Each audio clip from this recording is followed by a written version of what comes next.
My dear students, good morning and welcome back to Business Regulations. നമ്മൾ last module competition act 2002 അതാണ് നമ്മൾ കഴിഞ്ഞ സെഷനിൽ സ്റ്റാർട്ട് ചെയ്തതാണ്. ഇന്ന് അതിൽ ആക്റ്റിൽ പറയുന്ന കുറച്ച് ഡെഫിനിഷൻസിനെ കുറിച്ചാണ് നമ്മൾ മനസ്സിലാക്കാൻ പോകുന്നത്. ഓക്കെ, ഇത് നമ്മളുടെ 57ാമത്തെ സെഷനാണ്.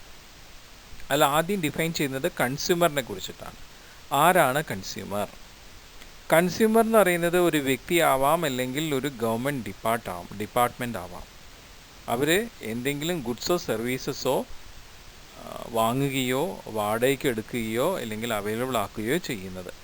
അതൊരു കൺസിഡറേഷന് പുറത്താണ്. ആ കൺസിഡറേഷൻ എന്ന് പറയുന്നത് പേ ചെയ്തതാവാം, അല്ലെങ്കിൽ പ്രോമിസ് ചെയ്തതാവാം, പാർട്ട്ലി പേ ചെയ്തതോ പാർട്ട്ലി പ്രോമിസ് ചെയ്തതോ, അല്ലെങ്കിൽ പിന്നീട് പേയ്മെൻറ്റ് നടത്താമെന്നുള്ള തീരുമാനം എടുത്തതോ ആയിരിക്കാം. അപ്പോൾ അങ്ങനെ കൺസിഡറേഷന് പുറത്ത് ഈ പറയുന്ന ഗുഡ്സ് സർവീസസ് അവർ നേടിയെടുക്കുന്നു. ആ കൺസിഡറേഷൻ എന്ന് പറയുന്നത് നമ്മൾ പറഞ്ഞ വ്യവസ്ഥയിലുള്ള കൺസിഡറേഷനാണ്. അത് കൊടുക്കുന്ന ഈ ഗുഡ്സ് ആൻഡ് സർവീസ് കൊടുക്കുന്ന ആൾ അത് അപ്രൂവ് ചെയ്തിട്ടുണ്ട്. അങ്ങനെയാണ് അവരത് പർച്ചേസ് ചെയ്യുന്നത്. അങ്ങനെ അവർ പർച്ചേസ് ചെയ്യുന്ന ആ ഗുഡ്സ് ആൻഡ് സർവീസസും ചിലപ്പോൾ റീസെയിൽ വേണ്ടിയിട്ടോ, അല്ലെങ്കിൽ ഏതെങ്കിലും കമേഴ്ഷ്യൽ പർപ്പസിന് വേണ്ടിയിട്ടോ, അല്ലെങ്കിൽ വ്യക്തിപരമായിട്ടുള്ള ആവശ്യങ്ങൾക്ക് വേണ്ടിയിട്ടായിരിക്കും അത് ഉപയോഗിക്കുന്നത്. ഇവരെയാണ് നമ്മൾ കൺസ്യൂമർ എന്ന് വിചാരിക്കുക. ഓക്കെ, നമ്മുടെ കോമ്പറ്റീഷൻ ആക്ട് 2002. ഇനി നെക്സ്റ്റ് പറയുന്ന ഡെഫിനിഷൻ എൻ്റർപ്രൈസിനെ കുറിച്ചാണ്. എൻ്റർപ്രൈസ് എന്ന് വെച്ചാൽ ഒരു ഗവൺമെൻറ് ഡിപ്പാർട്ട്മെൻറ്റിനെയോ അല്ലെങ്കിൽ ഒരു വ്യക്തി നടത്തുന്ന സ്ഥാപനത്തിനെയോ ആണ് നമ്മൾ എൻ്റർപ്രൈസ് എന്ന് പറയുന്നത്. അവർ ഇന്ന കാര്യങ്ങൾ ചെയ്തിരിക്കാം.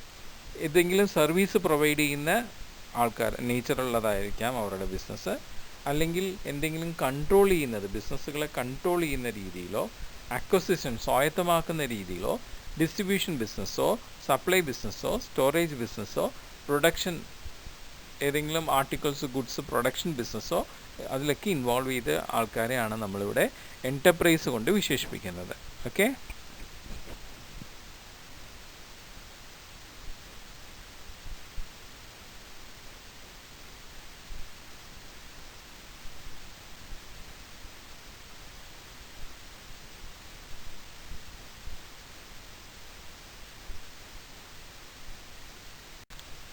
ഈ എൻ്റർപ്രൈസ് എന്ന് പറയുന്നത് ഇപ്പം ഈ പറയുന്ന ഷെയർസുമായിട്ട് ഡീൽ ചെയ്യുന്നവരെ എൻ്റർപ്രൈസിലേക്ക് ഉൾപ്പെടുത്തുന്നുണ്ട്.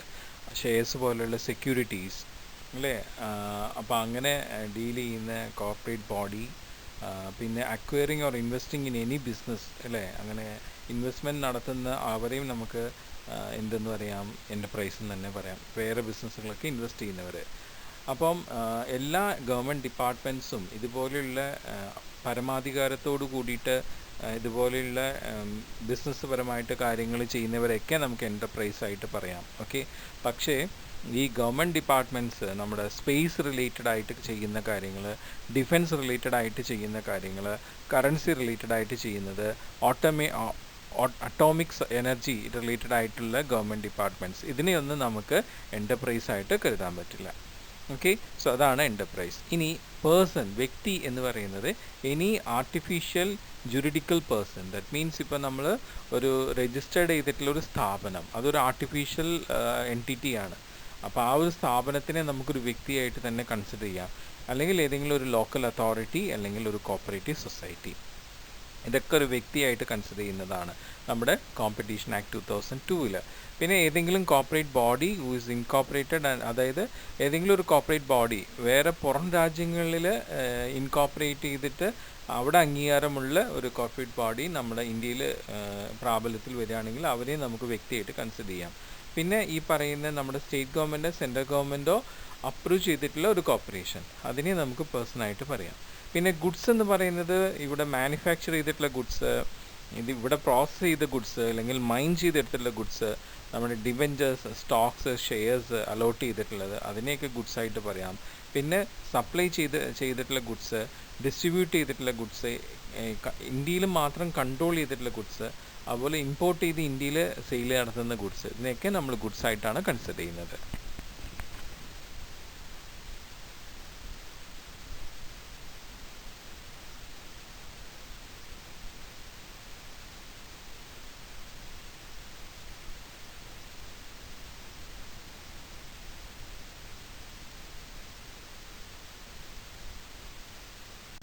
ഇനി പാർട്ടി എന്ന് പറയുന്നത് എന്താണ്? ഒരു കൺസ്യൂമർ അല്ലെങ്കിൽ എൻ്റർപ്രൈസ് അല്ലെങ്കിൽ ഒരു വ്യക്തി അല്ലെങ്കിൽ ഒരു ഇൻഫർമേഷൻ പ്രൊവൈഡർ അല്ലെങ്കിൽ ഒരു കൺസ്യൂമർ അസോസിയേഷൻ അല്ലെങ്കിൽ trade association, central government, state government അല്ലെങ്കിൽ ഏതെങ്കിലും സ്റ്റാറ്റ്യൂട്ടറി അതോറിറ്റി, ഒരു നിയമപരമായിട്ടുള്ള അതോറിറ്റി, അവരെ ഒക്കെ ആണ് നമ്മൾ പാർട്ടി എന്ന് ഉദ്ദേശിക്കുന്നത്. ഇവരുടെ എഗെയിൻസ്റ്റ് ആയിട്ടായിരിക്കും എന്തെങ്കിലും ഒരു ഇൻക്വയറിയോ ഒരു പ്രൊസീഡിങ്സോ നടത്തുന്നത്. ഇനി പ്രൈസ്, ഇപ്പം നമ്മൾ ഈ കോമ്പറ്റീഷൻ ആക്ട് 2002 നമ്മൾ ഒരുപാട് ഗുഡ്സ് ആൻഡ് സർവീസസിനെ കുറിച്ച് പറയുന്നുണ്ട്. ആ ഗുഡ്സ് ആൻഡ് സർവീസസ് പ്രൊവൈഡ് ചെയ്യുമ്പോൾ അതിനുള്ള കൺസിഡറേഷനാണ് പ്രൈസ് എന്ന് പറയുന്നത്. അത് മണി വാല്യൂ ആണ്. ഓക്കെ, അതിപ്പോൾ ആ ഗുഡ്സ് സെയിൽ നടത്തുമ്പോഴോ അല്ലെങ്കിൽ സർവീസ് പെർഫോം ചെയ്യുമ്പോഴായിരിക്കും ഈ ഒരു പ്രൈസ് വരുന്നത്. ഓക്കെ, ഇതൊരു വാല്യുബിൾ ആയിട്ടുള്ള കൺസിഡറേഷനാണ്. അത് ഡയറക്റ്റായിട്ടോ ഇൻഡയറക്റ്റ് ആയിട്ടോ അല്ലെങ്കിൽ പിന്നീട് തരാമെന്നുള്ള രീതിയിലായിരിക്കും ആ കൺസിഡറേഷൻ ഫോം ചെയ്തിട്ടുണ്ടാവുക. അത് ആ ഒരു ഗുഡ്സിൻ്റെ സെയിലിന് റിലേറ്റഡ് ആയിട്ട്, സർവീസിൻ്റെ പെർഫോമൻസ് റിലേറ്റഡ് ആയിട്ടാണ് വരുന്നത്. പിന്നെ വരുന്നത് സർവീസാണ്. അതായത് നമ്മുടെ പൊട്ടൻഷ്യൽ യൂസേഴ്സിന് അവൈലബിൾ ആക്കി കൊടുക്കുന്ന സർവീസസ്. അത് പല പ്രൊവിഷൻസ് ഓഫ് സർവീസസ് ഉണ്ട്. അത് നമ്മുടെ ബിസിനസ്സായിട്ട് ബന്ധപ്പെട്ടിട്ടുള്ള പല ഇൻഡസ്ട്രീസിനും പല രീതിയിൽ കമേഴ്ഷ്യൽ റിലേറ്റഡ് ആയിട്ടുള്ള പല സർവീസസ്. ഇപ്പം നമുക്ക് എടുത്തു പറയുകയാണെങ്കിൽ banking service, communication service, education service, financing service, insurance service, chit fund service, real estate, transport, storage, material treatment, processing, supply of electrical and other energy, boarding, lodging, entertainment, amusement, construction, repair, convey news, information, advertising, ഇതൊക്കെ service ഇനത്തിൽ വരുന്നതാണ്. Okay,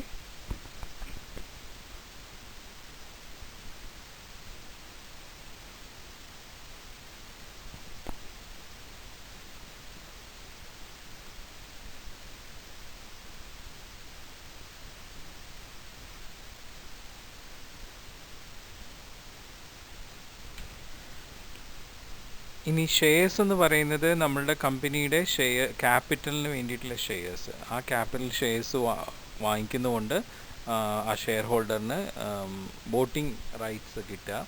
അതുപോലെ തന്നെ security related ആയിട്ട് വരുന്ന shares. Okay, പിന്നെ അതുപോലെ തന്നെ സ്റ്റോക്കായിട്ടും ഷെയർ സ്റ്റോക്സ് ആയിട്ടും വരും. അത് എക്സ്പ്രസ്ഡ് ആയിട്ടോ ഇംപ്ലൈഡ് ആയിട്ടുള്ള ഷെയർസ്. പിന്നെ സ്റ്റാറ്റ്യൂട്ടറി അതോറിറ്റി, നിയമപരമായിട്ട് നിലനിൽക്കുന്ന എന്താണ് നമ്മുടെ ഈ സ്ഥാപനങ്ങൾ, ബോർഡ് ആവാം, കോർപ്പറേഷൻ ആവാം, കൗൺസിൽ, ഇൻസ്റ്റിറ്റ്യൂട്ട്, യൂണിവേഴ്സിറ്റി അല്ലെങ്കിൽ ഏതെങ്കിലും കോർപ്പറേറ്റ് എസ്റ്റാബ്ലിഷ്മെൻറ്റ്, അത് സെൻട്രൽ ഗവൺമെൻറ്റിൻ്റെയോ സ്റ്റേറ്റ് ഗവൺമെൻറ്റിൻ്റെയോ ഏതെങ്കിലും പർട്ടിക്കുലർ പ്രൊവിഷണൽ ആക്ട് പ്രകാരം ഉണ്ടായിട്ടുള്ളത്. അവർ ഈ പറയുന്ന ഗുഡ്സ് ആൻഡ് സപ്ലൈയുടെ റെഗുലേഷൻസ് നടത്തുന്നവർ, മാർക്കറ്റ് സർവീസസ് നടത്തുന്നവർ, അത് കണക്റ്റഡ് ആയിട്ടുള്ള കാര്യങ്ങൾ ചെയ്യുന്നത് അല്ലെങ്കിൽ ഇൻസിഡൻ്റ് ആയിട്ടുള്ള കാര്യങ്ങൾ ചെയ്യുന്നത്, അവരെയൊക്കെ സ്റ്റാറ്റ്യൂട്ടറി അതോറിറ്റി പറയുന്നു. പിന്നെ ട്രേഡ് എന്ന് പറയുന്നത് ഏത് തരത്തിലുള്ള ബിസിനസ്സും ഇൻഡസ്ട്രിയും പ്രൊഫഷനും ഓക്യുപ്പേഷനും റിലേറ്റഡ് ടു പ്രൊഡക്ഷൻ, പിന്നെ സപ്ലൈ, ഡിസ്ട്രിബ്യൂഷൻ, സ്റ്റോറേജ്, പിന്നെ കൺട്രോൾ ഓഫ് ഗുഡ്സ്, ഇതെല്ലാം നമ്മൾ ട്രേഡിൽ പെടുന്നതാണ്. പിന്നെ ടേൺ ഓവർ എന്ന് പറയുന്നത് നമ്മുടെ ആ ഗുഡ്സ് ആൻഡ് സർവീസിൻ്റെ ആ സെയിൽസിൻ്റെ വാല്യൂവിനെയാണ് ഇവിടെ ടേൺ ഓവർ എന്ന് പറയുന്നത്. അപ്പോൾ ഇത്രയും കാര്യങ്ങളാണ് നമ്മളുടെ ഈ കോമ്പറ്റീഷൻ ആക്ട് 2002 ഡിഫൈൻ ചെയ്തിട്ടുള്ളത്.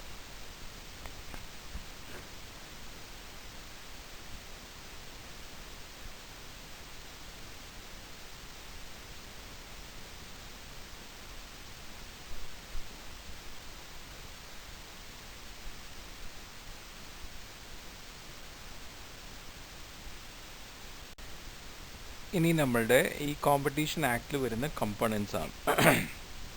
പ്രധാനമായിട്ട് വരുന്നൊരു കമ്പോണൻ്റാണ് ആൻറ്റി കോമ്പറ്റീറ്റീവ് എഗ്രിമെൻറ്റ്. അതായത് കോമ്പറ്റീഷനെ എഗെയിൻസ്റ്റ് ആയിട്ടുള്ള എഗ്രിമെൻറ്റ്. എന്താണ് അങ്ങനത്തെ എഗ്രിമെൻ്റ് എന്ന് പറയുന്നത്? ഒരു വ്യക്തി മറ്റുള്ള വ്യക്തികളുമായിട്ട് ഫോം ചെയ്യുന്നൊരു എഗ്രിമെൻ്റാണ്. അതെന്തെങ്കിലും ബിസിനസ് ട്രാൻസാക്ഷൻ്റെ സ്വഭാവത്തിലുള്ള ഒരു എഗ്രിമെൻ്റാണ്. പക്ഷേ അത് റിസൾട്ട് ചെയ്യുന്നത് നെഗറ്റീവ് കോമ്പറ്റീഷനിലാണ്. അതായത് ചില മാർക്കറ്റിൽ എന്താണ് ഒരു ബെനഫിറ്റ് കിട്ടണം എന്ന് വെച്ചിട്ട് ചില പർട്ടിക്കുലർ പേഴ്സൺ എന്ത് ചെയ്യുന്നു, ഒരു എഗ്രിമെൻറ്റ് ഫോം ചെയ്യുന്നു. അപ്പോൾ അതിൽ ഒരാൾക്ക് ബെനഫിറ്റ് കിട്ടുന്നു, മറ്റാൾക്ക് അത് നഷ്ടമാണ് സംഭവിക്കുക. അങ്ങനെയുള്ള എഗ്രിമെൻറ്റ്സിനെയാണ് ആൻറ്റി കോമ്പറ്റീറ്റീവ് എഗ്രിമെൻറ്റ്സ് എന്ന് പറയുന്നത്. അത് നമ്മളുടെ കോമ്പറ്റീഷൻ ആക്ട് 2002 അത് എഗെയിൻസ്റ്റ് ആണ്. അതൊരിക്കലും അങ്ങനെ ഒരു ആൻറ്റി കോമ്പറ്റീറ്റീവ് എഗ്രിമെൻറ്റിനെ വോയിഡായിട്ട് ഇല്ലീഗലായിട്ടാണ് കൺസിഡർ ചെയ്യുന്നത്. ഒരിക്കലും ഒരാൾക്കും അങ്ങനത്തെ ഒരു anti competitive agreement competition act 2002 അനുസരിച്ച് ഫോം ചെയ്യാൻ പറ്റില്ല. അങ്ങനെ ഫോം ചെയ്താൽ അത് നിയമപരമായിട്ട് വിരുദ്ധമാണ് എന്നാണ് നമ്മളുടെ കോമ്പറ്റീഷൻ ആക്ട് പറയുന്നത്. അപ്പം ആൾക്കാർക്ക് എഗ്രിമെൻറ്റ് ഫോം ചെയ്യാം ഫോർമലായിട്ടൊക്കെ, പക്ഷെ അതൊരിക്കലും ഇങ്ങനത്തെ ഒരു ആൻറ്റി കോമ്പറ്റീറ്റീവ് എഗ്രിമെൻ്റ് ആവരുത് എന്നുള്ള രീതിയിലാണ്. ഈ എഗ്രിമെൻറ്റ് ആൻറ്റി കോമ്പറ്റീറ്റീവ് അല്ലാത്ത രീതിയിൽ എഗ്രിമെൻറ്റ് ഫോം ചെയ്യാം. അത് ഓറലായിട്ടോ റിട്ടേൺ ആയിട്ടോ എഗ്രിമെൻറ്റ് ഫോം ചെയ്യാം. ആ ഒരു എഗ്രിമെൻറ്റിൻ്റെ നേച്ചർ ഇതുപോലെ ആൻറ്റി കോമ്പറ്റീഷൻ ആവാൻ പാടില്ല.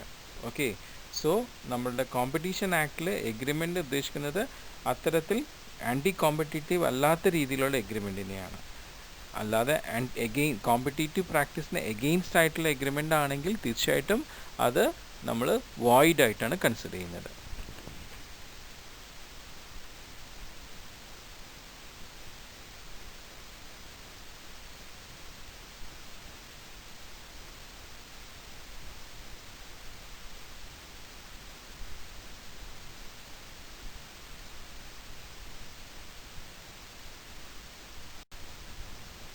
ഇപ്പോൾ ആൻറ്റി കോമ്പറ്റീറ്റീവ് എഗ്രിമെൻറ്റിന് ഒരു എക്സാമ്പിളാണ് ഈ കാർട്ടൽസ്. ഏകോപന സമിതികൾ എന്ത് ചെയ്യുന്നു, വളരെ സീക്രട്ടായിട്ട് ചില ആൻറ്റി കോമ്പറ്റീറ്റീവ് എഗ്രിമെൻറ്റ്സ് ഫോം ചെയ്യുന്നു. അത് related to acquisition, storage, distribution, supply, production, provision of service, control of goods എന്ന് റിലേറ്റഡ് ആവാം.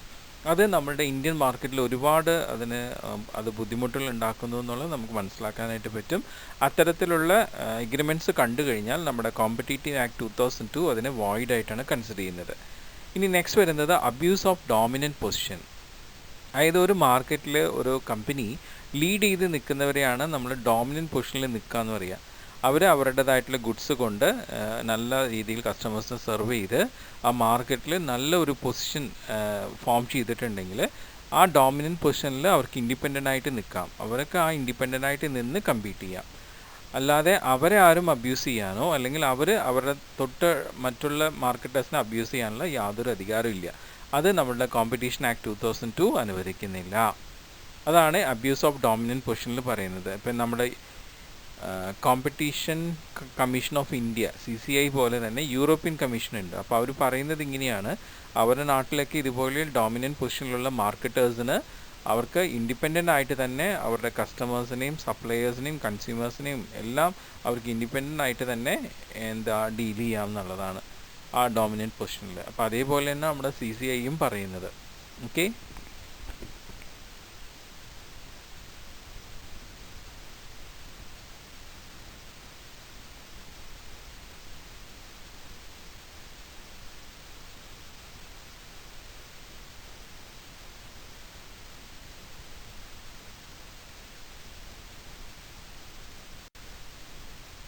അപ്പോൾ ഡോമിനൻറ്റ് പൊസിഷനിലുള്ള ഒരു മാർക്കറ്ററിനെ ആരും അബ്യൂസ് ചെയ്യരുത്, അവരും ആരെയും അബ്യൂസ് ചെയ്യരുതെന്നാണ് കോമ്പറ്റീഷൻ ആക്ട് 2002 പറയുന്നുണ്ടെങ്കിലും ഒരു മാർക്കറ്റർ ഡോമിനൻറ്റ് പൊസിഷനിലേക്ക് എത്തി എന്ന് കാണുമ്പോൾ അവരെ വ്യക്തമായിട്ട് ആ ഡോമിനൻറ്റ് പൊസിഷനിലേക്ക് എങ്ങനെ എത്തി എന്നുള്ളതും കൂടി കോമ്പറ്റീഷൻ ആക്ട് 2002 മനസ്സിലാക്കിയെടുക്കുന്നുണ്ട്.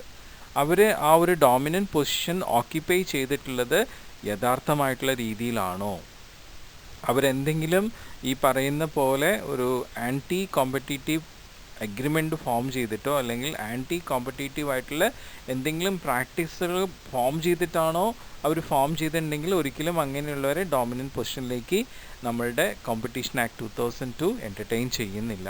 സോ ഒരു ഹെൽത്തി കോമ്പറ്റീഷനിലൂടെ മാത്രമേ ഒരു മാർക്കറ്റർക്ക് എപ്പോഴും ഡോമിനൻറ്റ് പൊസിഷനിലേക്ക് എത്താൻ പാടുകയുള്ളൂ.